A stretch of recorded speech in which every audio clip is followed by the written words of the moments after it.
আসসালামু আলাইকুম রহমতুল্লাহি ওয়া বারাকাতুহু নাহমাদুহু ওয়া নুসাল্লি আলা রাসূলিল কারীম ওয়া আলা আলিহি ওয়া সাহবিহি আজমাইন।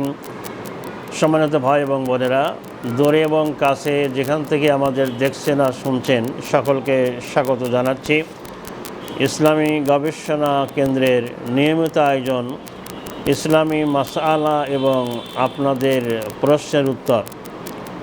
জাহিদুল ইসলাম ভাই জানতে চেয়েছেন, প্রশ্ন ফাঁসের ঘটনা সেই আবেদ আলী, যিনি অবৈধভাবে সম্পদ উপার্জন করে সেটা মসজিদ, মাদ্রাসা, এতিমখানা, অসহায় মানুষ তথা তার ভাষায় সে আল্লাহর রাস্তায় দান করেছে, এতে তিনি সওয়াব পাবেন কিনা।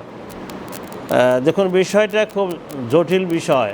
আমাদের দেশের অধিকাংশ মুসলমান এইরকম মনে করে যে অবৈধভাবে দুর্নীতি করে, লুণ্ঠন করে, রাষ্ট্রীয় সম্পদ নিজের কুক্ষিগত করে এরপরে অবসরকালীন সময়ে শেষ বয়সে গিয়ে এই টাকাগুলো মসজিদ মাদ্রাসায় দিয়ে সে আশা করে এর মাধ্যমে সে জান্নাতে যাবে বা অনেক আল্লাহর প্রিয় পাত্র হবে।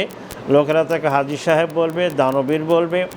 কিন্তু ইসলামের নির্দেশনা হচ্ছে, নবী করিম সাল্লাল্লাহু আলাইহি ওয়াসাল্লাম একটি হাদিসে বলেছেন, লা তুকবালু সালাতান বিগাইরি তুহুরিন ওয়ালা সাদাকাতিন মিন গুলুল।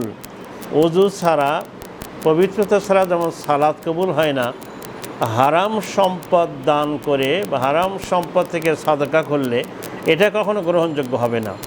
তাহলে অবৈধভাবে দুর্নীতি করে, এসব প্রশ্নপত্র ফাঁস করে হোক আর যে কোনো অন্যায়ভাবে হোক, অবৈধ উপার্জিত সম্পদ আল্লাহ রাস্তায় দান করা, এটার দৃষ্টান্ত হচ্ছে গরু চুরি করে গরু কোরবানি করা। মানে গরু চুরি করে সেই গরুকে বিসমিল্লাহ আল্লাহু আকবার বলে জবাই করা। এটা গাছের গোড়া কেটে আগায় পানি ঢালার মতো, কোনো লাভ নাই গাছের। সেজন্য এখন অনেকে এই আবেদ আলীর ঘটনাকে নিয়ে মিডিয়া পাড়ায় তোলপাড়, যে লেবাসধারী সে নিয়মিত নামাজ পড়তো, টুপি মাথায় দেয়, দাড়িও আছে, আর সে এত দুর্নীতি করে সম্পদের পাহাড় গড়ে তুলেছে।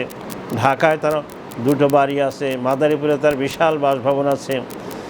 এখন একটা বিষয় মনে রাখবেন, এই আবেদ আলীর অন্যায়ের জন্য আমাদের দেশে দুর্নীতি অনেকেই করে, এর জন্য দাড়ি টুপিওয়ালা মানুষেরা দায়ী নয়। কারণ দুর্নীতি বাংলাদেশে তো আগের থেকেই ছিল, এখনও আছে। একটা বিষয় মনে রাখবেন যে যারা ইসলামী লিবাস পরে দুর্নীতি করে এরাই হলো মূলত ধর্ম ব্যবসায়ী। আর যারা মানে নকল ভালো জিনিসের হয়, 2 নম্বরের জিনিসের কখনো নকল বের হয় না। ইসলাম যেহেতু ভালো জিনিস 1 নম্বর, তো সেটার নকল মানুষ করেই থাকে। এরকম 10 টাকার নোটের কখনো জাল নোট হয় না, জাল নোট হয় 1000 টাকার নোটের। তো সম্মানিত ভাই এবং বোনেরা, তাই আবেদ আলীর ঘটনাকে নিয়ে মিডিয়া পাড়ার কোনো নাস্তিক বলতে চাচ্ছেন যে যারা ইসলামের এই লেবাসধারী, নামাজ পড়ে, মসজিদে যায়, দাড়িওয়ালা, টুপিওয়ালা, এই লোকগুলো বেশি দুর্নীতি করে, নাউজুবিল্লাহ মিন যালিক। এটা একটা ইসলাম বিদ্বেষী কথা। তো আমরা সকলকে আজকের এই ভিডিও বার্তার মাধ্যমে মেসেজ দিতে চাই যে আল্লাহর সন্তুষ্টি অর্জন করতে হলে আমাদের পবিত্র সম্পদ থেকে, হালাল উপার্জিত সম্পদ থেকে অল্প পরিমাণ হোক দান করতে হবে। এর জন্য হারাম উপায় উপার্জন করা যাবে না। আল্লাহ তাআলা আমাদেরকে বুঝে এর উপরে আমল করার তৌফিক দান করুক, আমরা বলি আমিন। আচ্ছা, বোন রাহানুমা জানতে চেয়েছেন, আশুরা আগে না মুহররম আগে? না, আশুরাকে নিয়ে আমাদের বাংলাদেশে অনেক কি বলা হয়, কুয়াশা ধোঁয়াশা আছে। কেউ মনে করেন যে আশুরা মানে মুহররম, মুহররম মানে আশুরা, তো আশুরা মানে কারবালা। তো কারবালা হয়েছে রাসূল সাল্লাল্লাহু আলাইহি ওয়াসাল্লামের ওফাতের 50 বছর পরে।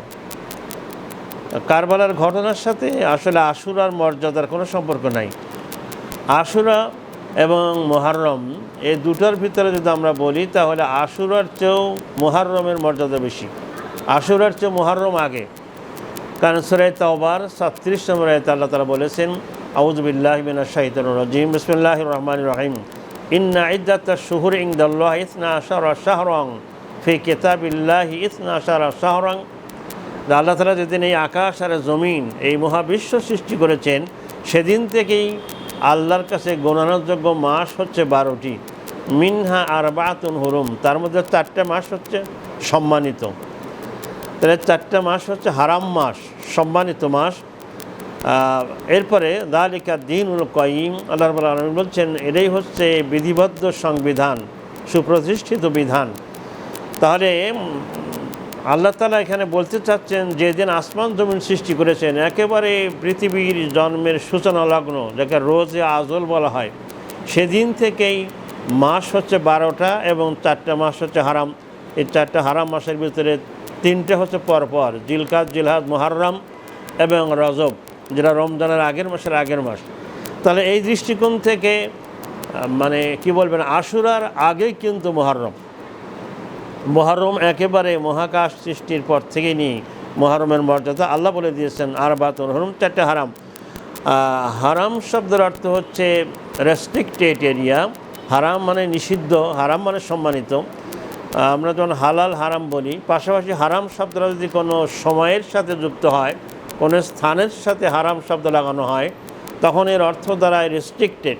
যেমন মক্কাতুল মুকাররমাকে বলা হয় হারাম এলাকা, কাবা শরীফ সংলগ্ন মসজিদকে বলা হয় মসজিদে হারাম, মদিনাকেও হারাম বলা হয়।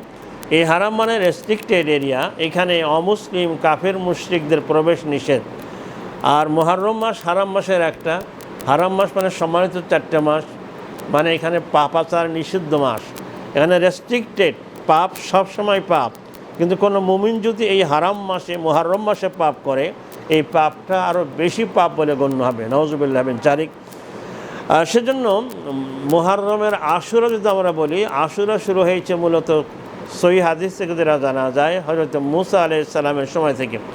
নবী করিম সাল্লাল্লাহু আলাইহি ওয়াসাল্লাম যখন মদিনাতুল মুনাওয়ারায় গেলেন, গিয়ে দেখলেন ইহুদিরা আশুরার দিন রোজা পালন করছেন। তো জিজ্ঞেস করলেন, তোমরা মা হাযাল ইয়াউমুল্লাযী তাসমুনা, তোমরা এই কোন দিন যে রোজা রাখছো? তারা বলছেন হাযা ইয়াউমুন আযীম, এটা একটা মহান দিন। এদিনে মুসা আলাইহিস সালামকে আল্লাহ নাজাত দিয়েছিলেন, আর ফেরাউন এবং তার দলবলকে লোহিত সাগরে ডুবিয়ে শরীর সমাধি ঘটানো হয়েছিল।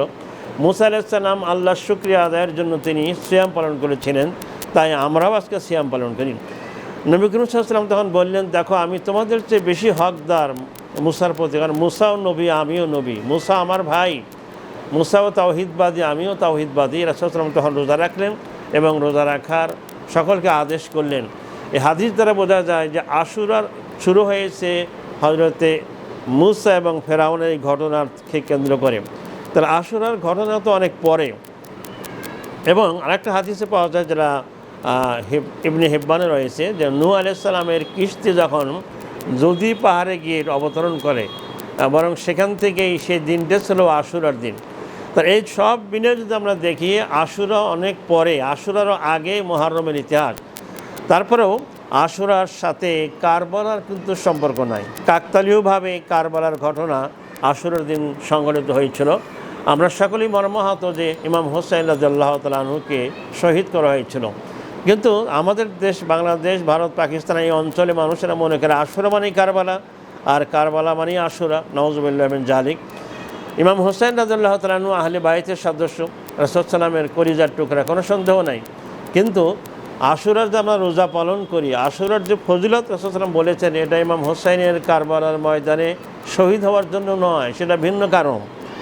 নবী করিম সাল্লাল্লাহু আলাইহি ওয়াসাল্লাম বলেছেন সিয়ামু ইয়াউমি আশুরা, আশুরার দিনের একটা রোজা আহতাসিবু আলাল্লাহ, আমি আল্লাহর কাছে প্রত্যাশা করি যে একটা রোজা বিগত 1 বছরের গুনার কাফারা হয়ে যাবে। সুবহানাল্লাহ বিহামদিহি।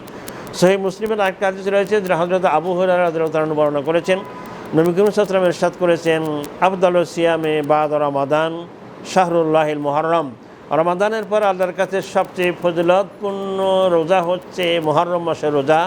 আফদালুস সালাতি বাদাল ফারিদা, ফরজ নামাজের পরে সবচেয়ে ফজিলতপূর্ণ সালাত হচ্ছে সালাতুল লাইল, রাতের নামাজ। এই হাদিসের ব্যাখ্যা ইমাম নববী রাহমাতুল্লাহ বলেছেন, আশুরা রোজা ছাড়াও এই মুহররম মাসে বেশি থেকে বেশি নফল রোজা রাখা উচিত, কারণ পুরো মাসটাই পবিত্র, যেহেতু হারাম মাস, তাই প্রতি সোমবার, বৃহস্পতিবার, চন্দ্র মাসের 13, 14, 15 এবং আশুরার 2টা রোজা রাখা যেতে পারে। নবী করিম সাল্লাল্লাহু আলাইহি ওয়াসাল্লাম আশুরার দিন 2টা রোজা পালন করতে বলেছেন, যদিও তিনি একটাই পালন করেছিলেন। এবং তাকে যখন বলা হলো যে ইয়া রাসূলুল্লাহ, আমরা আশুরার দিন রোজা রাখি, এই দিন তো ইহুদিরাও রোজা রাখে, তাহলে আমাদের আমলের সাথে ইহুদিদের আমলের একটা সাদৃশ্য হয়ে যাচ্ছে।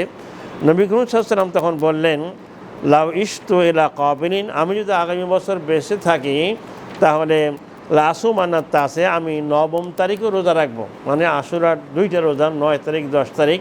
যদিও পরবর্তী বছর রাসূলুল্লাহ আর বেঁচে ছিলেন না, তিনি মারা গিয়েছিলেন। আল্লাহ তাআলা আমাদেরকে আশুর এবং মুহররমের ফজিলত বুঝে আমল করার তৌফিক দান করুক, আমরা বলি আমিন। সম্মানিত ভাই এবং বোনেরা, এই মুহররম মাসেই ইসলামী হিজরি ক্যালেন্ডারের বা ইসলামিক ক্যালেন্ডারের বা হিজরি সনের প্রথম মাস আমরা জানি। কারণ হিজরতকে টার্নিং পয়েন্ট ধরে, হিজরতকে এক ধরেই মূলত এই ইসলামী সন গণনা করা শুরু হয়। প্রাচীনকালের লোকেরা এক একটা ঘটনাকে কেন্দ্র করে তারা সাল গণনা করতেন। যেমন হযরত ইব্রাহিম আলাইহিস সালাম যখন নমরুদের অগ্নিকুণ্ড থেকে রেহাই পেলেন, তার বংশধরেরা সেই দিন থেকে বর্ষ গণনা শুরু করলেন। এরপরে ইব্রাহিম আলাইহিস সালাম যখন খানায় কাবা পুনর্নির্মাণ করলেন, নির্মাণ সম্পন্ন হওয়ার পরে তার সন্তানেরা আবার ওই দিন থেকে আবার বর্ষ গণনা শুরু করলো। এরপরে আমরা দেখি যে মুহাম্মদ সাল্লামের জন্মের 50 দিন আগে খানায় কাবা ধ্বংস করতে এসেছিল আবরাহা, সে নিজেই ধ্বংস হয়ে গেল। এই বছরটাকে বলা হয় আমুল ফিল, হাতির বছর। তো আরব দেশের লোকেরা এই বড় ঘটনাকে কেন্দ্র করে বলতো হাতির বছরের 1 বছর আগে অথবা পরে, এভাবেই সন তারিখ গণনা করা হতো। হযরত ওমর ইবনে খাত্তাব রাদিয়াল্লাহু তাআলা আনহু যখন ইসলামের খলিফাতুল মুসলিমিন, অর্ধ পৃথিবীর শাসক, তখনই মূলত এই হিজরি সনের প্রবর্তন করা হয়। কেউ কেউ বলছিলেন যে আমরা বদরের যুদ্ধে মুসলমানদের বিজয় হয়েছিল সেই দিন থেকে আমরা এই সন গণনা করি, কেউ বলছিলেন যে রাসূলের জন্মদিন থেকে। এভাবে এক একজন এক এক পরামর্শ দেওয়ার পরে হযরত আলী ইবনে আবি তালিব রাদিয়াল্লাহু তাআলা আনহু পরামর্শ দিলেন যে হিজরত থেকে গণনা করা হোক। কারণ হিজরত হচ্ছে টার্নিং পয়েন্ট। মুসলমানদের হিজরতের মাধ্যমে মুসলমানগণ, মানে হিজরত হচ্ছে ইমানদারদের প্রেরণার উৎস। হিজরতের মাধ্যমে নব উদ্যমে নব অধ্যায়ের সূচনা করেছিলেন তারা। একটি অসভ্য সমাজের ভিতরে সেখানে একটা আদর্শ সমাজ এবং একটা প্রতিষ্ঠিত রাষ্ট্র প্রতিষ্ঠা করেছিলেন। হযরত আলী ইবনে আবি তালিব রাদিয়াল্লাহু তাআলা আনহু এই কথায় সকলেই পছন্দ করলেন এবং সকলেই একমত হলেন হিজরত থেকেই সন গণনা করা শুরু হবে, তার থেকেই হিজরি সনের এই প্রবর্তন। আমরা মুসলমান দুর্ভাগ্য, আমরা অনেকেই জানি না হিজরি সনের আজ কয় তারিখ, আজ কত হিজরি সন, আমাদের এটা জানা উচিত। আল্লাহ তাআলা আমাদের সকলকে ইসলামের এই মৌলিক বিষয়গুলো বুঝে এর উপরে আমল করার তৌফিক দান করুন, আমিন। আসসালামু আলাইকুম ওয়া রাহমাতুল্লাহি ওয়া বারাকাতুহু।